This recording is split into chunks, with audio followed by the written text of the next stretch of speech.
Latinos are the second largest racial/ethnic group, behind non-Hispanic white people, in the United States, accounting for about half of the nation's population growth over the past 2 decades.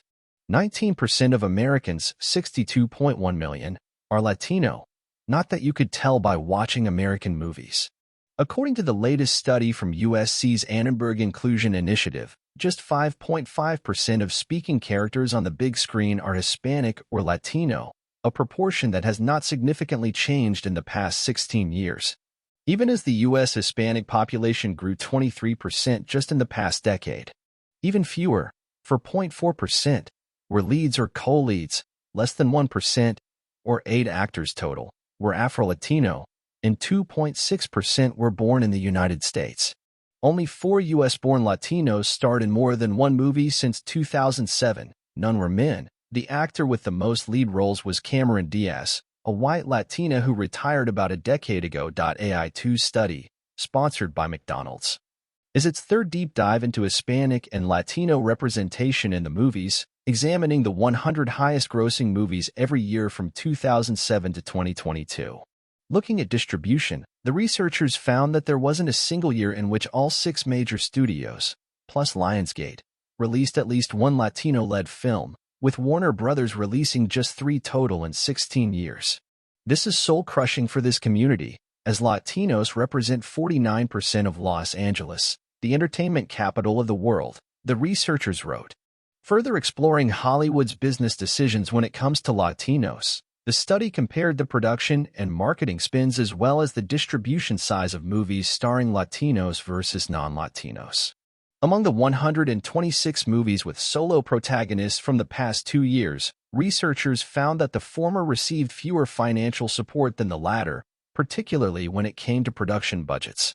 Where the median cost for Latino-led movies was $10 million, compared to $25 million given to movies not starring a Latino actor.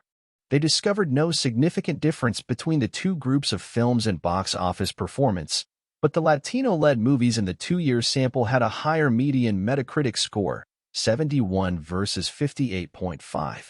These findings illuminate that Hispanic/Latino stories are supported with fewer resources. That means that not only films themselves are under-resourced, but the Hispanic/Latino actors starring in these movies probably receive lower compensation, AI2 founder Stacey L. Smith said in a statement. This reality adds insult to injury.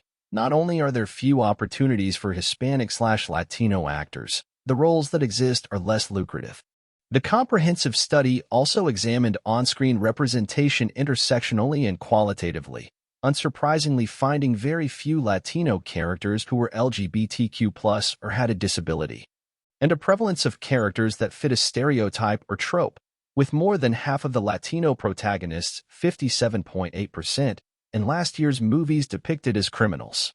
In our previous reports, we have recorded the continual stereotyping of the Hispanic/Latino community on screen and film, lead author Ariana Case said in a statement. This report is no different and reflects a stubborn view of the Hispanic/Latino experience that is rooted in outdated and mistaken beliefs. As Hollywood peddles these stories, audiences, both those who are Hispanic/Latino and those who are not, have little recourse to push back and advocate for more authentic stories. Behind the camera, just 4.6% of directors over the 16-year sample were Hispanic or Latino, and just 30.5% of that slice was U.S.-born, and less than 1% was a woman. Only 5 Latinos directed at least one of the 1,600 movies analyzed in the study. As usual, AI2 concludes its report with recommended solutions for progress, although, in acknowledgement of its persistently dismal findings, the researchers wrote, of course, the companies won't listen to these recommendations as past behavior is still the best predictor of future action. Their proposed action items for each stakeholder include